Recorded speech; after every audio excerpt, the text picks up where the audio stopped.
क्या दिल्ली में आपकी हैट्रिक मुश्किल है?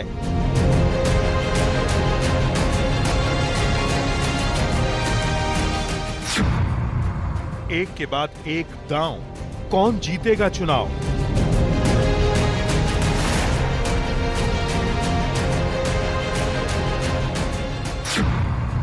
आखिर क्या है दिल्ली चुनाव का ट्रायंगल?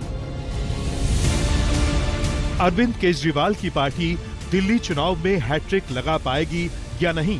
क्या विपक्ष के लिए दिल्ली की कुर्सी पर काबिज होने का सही टाइम है? दिल्ली चुनाव को लेकर ऐसे कई सवालों का जवाब दिल्ली के चुनावी मुद्दों के त्रिकोण में छिपा है। मुफ्त की योजना का मुद्दा, बंगले पर खर्च का मुद्दा, जाट आरक्षण का मुद्दा। आज दिल्ली का चुनाव इसी त्रिकोण के इर्द गिर्द घूम रहा है। यही वो मुद्दे हैं जिन्हें लेकर आम आदमी पार्टी और बीजेपी के बीच आगे निकलने की होड़ मची हुई है। चुनावी बिसात पर दांव लग चुका है, लेकिन कौन बाजी मारेगा ये कहना मुश्किल है।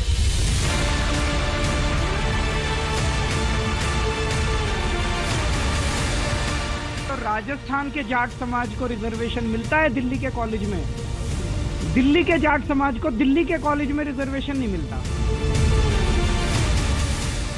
वही अरविंद केजरीवाल हैं जो ये कहते थे कि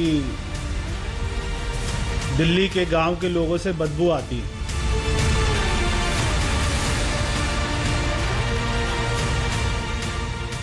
पिछले 10 साल में प्रधानमंत्री जी ने अपने घर बुला के और अमित शाह जी ने जाट समाज के नेताओं को आश्वासन दिया, भरोसा दिया, वचन दिया, गारंटी दी कि दिल्ली के जाट समाज को केंद्र की ओबीसी लिस्ट के अंदर डाला जाएगा।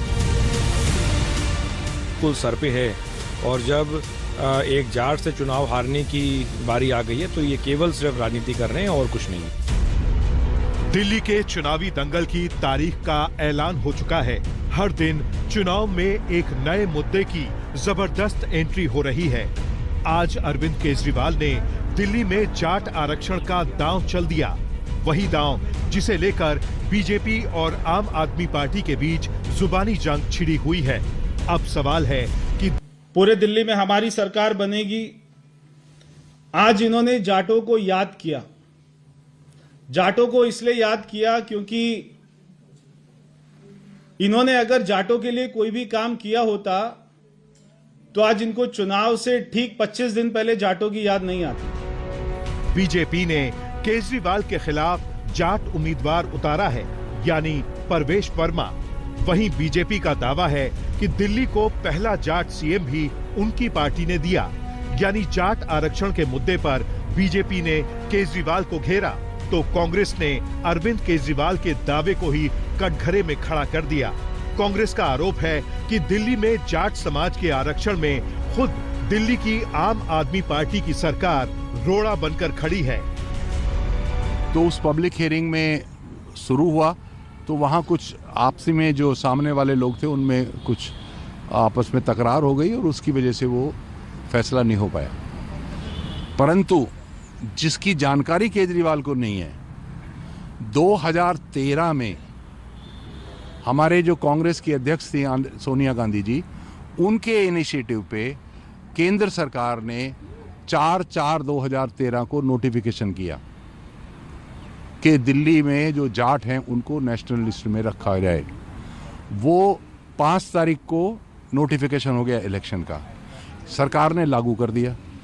लागू करने के बाद जब सरकार बदल गई 2014 में तो ये सुप्रीम कोर्ट चले गए और सुप्रीम कोर्ट से उसको रिजेक्ट करा दिया। केजरीवाल को ये जानकारी नहीं है कि सुप्रीम कोर्ट से रिजेक्ट होने के बाद उसको केंद्र सरकार करेगी, या तो केंद्र सरकार कानून में संशोधन करे, या उसका दूसरा तरीका ये है कि उसका सर्वे कराए। वो कमीशन कराएगा, सरकार नहीं कराएगी। ठाकरे जी की भी पार्टी शायद समर्थन दे रही है।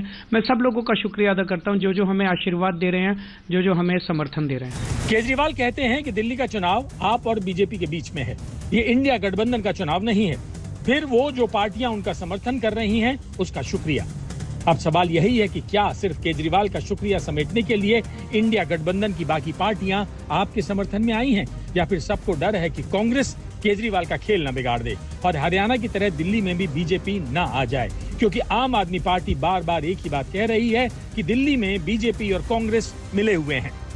दिल्ली में जो भी ग्राउंड से कनेक्टेड है उन्हें पता है कि दिल्ली में मुकाबला आम आदमी पार्टी और बीजेपी के बीच में है। यहाँ पर बीजेपी ने अपनी बहुत सारी सहयोगी टीम्स उतारी हैं, बीजेपी ने अपनी बहुत सारी बी टीम्स उतारी हैं और मुझे लगता है कि कांग्रेस को खुल के अपना अलायंस स्वीकार कर लेना चाहिए भाजपा के साथ, जो उन्होंने किया है दिल्ली में। हम कांग्रेस मुक्त भारत का प्रण लेके चले हैं। आम आदमी पार्टी और कांग्रेस एक साथ मिलकर के सरकार भी बना चुकी है, एक साथ मिलकर चुनाव भी लड़ चुके हैं। इनके दिल कभी नहीं मिले। दिमाग से अपने अपने भ्रष्टाचार को छुपाने के लिए ये बहुत बार एक होने की कोशिश करते हैं। अब आपको दिखाते हैं कि दिल्ली चुनाव को लेकर शिवसेना यूबीटी के मुखपत्र सामना में एक लेख छपा है जिसमें लिखा है, दिल्ली विधानसभा चुनाव भाजपा के राज के लिए तीली भी साबित हो सकती है। ये उसके लिए जीने मरने का सवाल है। 2020 में आपने 70 में से 62 सीटें जीती और केजरीवाल ने भाजपा को तारे दिखा दिए थे।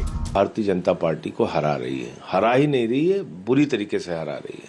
और इस लड़ाई में इंडिया गठबंधन के जो बाकी दल हैं कांग्रेस को छोड़ के वो हमारे साथ हारे। ये सारी पार्टियों का दिल्ली में कोई स्थान नहीं है, इनका कोई वोट बैंक नहीं है। ये पार्टी यहाँ पे एग्जिस्ट ही नहीं करती हैं, मगर ये केवल अरविंद केजरीवाल को दिखाई दे रहा है कि वो हार रहे हैं, तो वो ऐसी पार्टियों का जो है समर्थन ले रहे हैं जिनका कोई स्थान नहीं है दिल्ली में। दिल्ली का जो अभी चित्र है, राजनीतिक जो माहौल है, वो एक प्रकार से कुछ चीज़ों को लेकर केजरीवाल के खिलाफ जो एंटी इनकम्बेंसी बनी है उसको भी ध्यान में रखना पड़ेगा। 2008 में जिस कांग्रेस के पास 40.3% वोट शेयर के साथ 43 सीटें थी, वो 2013 आते आते 24.7% वोट शेयर पर आ गई और सीटें बची 8। फिर 2015 में तो कांग्रेस के हाथ सिर्फ 9.7% वोट बचे और सीटें हो गई 0।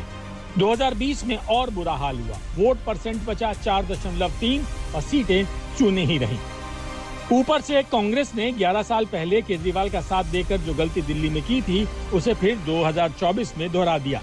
नतीजा हुआ कि 2014 लोकसभा चुनाव के दौरान जिस कांग्रेस के खाते में दिल्ली में 15.2% वोट बचे थे और जो 2019 में बढ़कर 22.6% तक पहुंचे थे, वो केजरीवाल के साथ मिलकर लड़ने के बाद 2024 में घटकर सिर्फ 19% रह गए। उधर 2019 के लोकसभा चुनाव में दिल्ली में 18% वोट पाने वाली आम आदमी पार्टी कांग्रेस का हाथ थामकर 24.17% तक पहुंच गई। भारतीय जनता पार्टी से अगर किसी का मुकाबला दिल्ली में है तो वो आम आदमी पार्टी से है। हम वो पार्टी हैं जो 70 में से 67 सीटें ला रही है, 70 में से 62 सीटें ला रही है। और कांग्रेस वो पार्टी है जो 15 साल राज करने के बाद लगातार 70 में से 0 सीट ला रही है, कोई सीट नहीं ला रही है। उसके बावजूद भी कांग्रेस के नेताओं का एक तो चुनाव लड़ना और अपने घमंड में चूर होकर लगातार अरविंद केजरीवाल और आम आदमी पार्टी को टारगेट करना। आप उनके साथ मिलके जो है आम आदमी पार्टी को टारगेट करें तो ये चीजें जो है सारी अपोजिशन पार्टीज को जो है आहत करती हैं। वो सही मायने में कोई लाइन्स है ही नहीं है, वो तो सब अपने अपना अपॉर्चुनिटी ढूंढ रहे हैं। और दिल्ली में जो किया कांग्रेस के साथ लोकसभा में अलायंस किया, उसका क्या इफेक्ट रहा? तो ये सिर्फ अपनी अपॉर्चुनिटी देखते हैं, अपना मौका देखते हैं और कोई उस प्रकार से कोई कॉमन ऑब्जेक्टिव किसी का उस प्रकार से है नहीं।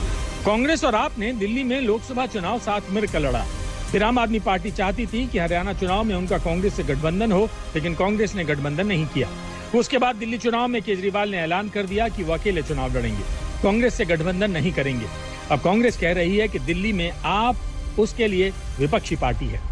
कांग्रेस को रेस में ही मान नहीं रही है आम आदमी पार्टी की, कांग्रेस कहीं रेस में ही नहीं है दिल्ली के चुनाव। वो तो विपक्ष है हमारे लिए, उनको ये भ्रम है कि पहले वो जीत गए थे 2 बार। इस बार माहौल बदला हुआ लगता मुझे, माहौल बदला हुआ है। कांग्रेस बहुत बेटर तरीके से कैंपेन कर रही है, मुझे यकीन है कि इस बार परिणाम अच्छे आ सकते हैं। सवाल ये है कि जब आप और कांग्रेस का दिल्ली में गठबंधन नहीं है तो फिर इंडिया गठबंधन क्यों सीधे तौर पर कांग्रेस के खिलाफ खड़ा हो गया है। में हिस्सेदारी ली है, उन्होंने संविधान की रक्षा करने के लिए और प्रजातंत्र के उसूलों को बरकरार रखने के लिए किया है। भले ही हमारी सोच अलग अलग होगी, हम सब साथ में आए।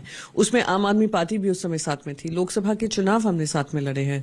पर उसके बाद जो सबसे मजबूत पॉलिटिकल पार्टी होगी इंडिया अलायंस की, उसका समर्थन देना, मैं मानती हूं कांग्रेस पार्टी एक अम्ब्रेला पार्टी है, नेशनल पार्टी है, तो जो मजबूती से ये लड़ाई लड़ पाए उनका समर्थन देना जरूरी है। इंडिया ब्लॉक की कोई मीटिंग बुलाई नहीं जा रही है, तो इसमें कोई क्लैरिटी नहीं है, ना लीडरशिप को लेके, ना एजेंडा को लेके, ना आगे क्या हम रहेंगे या नहीं रहेंगे इसको लेके।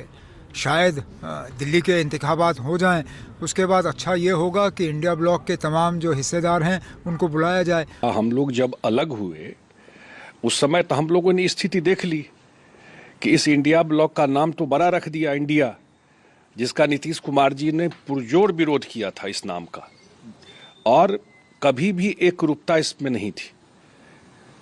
ये परिवार से बाहर इंडिया ब्लॉक के लोग देख ही नहीं सकते। अलायंस सिर्फ इलेक्शन लड़ने के लिए नहीं है, इलेक्शन अलायंस भारत को मजबूत करने के लिए और भारत से ये नफरत निकालने के लिए भी है। आपको बता दें कि हरियाणा और महाराष्ट्र के चुनावी नतीजों के बाद से ही इंडिया गठबंधन की कमान को लेकर सवाल उठना शुरू हो गए थे।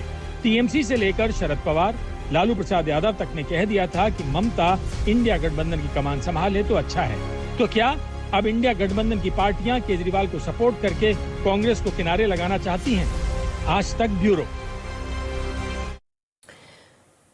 बात महाराष्ट्र की करते हैं। ये चर्चा बहुत तेज हो रही है कि शरद पवार गुट और अजित पवार गुट की एनसीपी जो है, उन दोनों का विलय हो सके। पूर्व मुख्यमंत्री ने वोटर लिस्ट को लेकर बड़ा आरोप लगाया। आरोप ये कि यूपी बिहार के लोग दिल्ली के फर्जी वोटर बनाए जा रहे हैं। ये बड़ी खबर जिसके साथ आज हम बुलेटिन की शुरुआत कर रहे हैं, क्योंकि अरविंद केजरीवाल दरअसल वोटर लिस्ट में हेरफेर को लेकर लगातार आरोप लगा रहे हैं।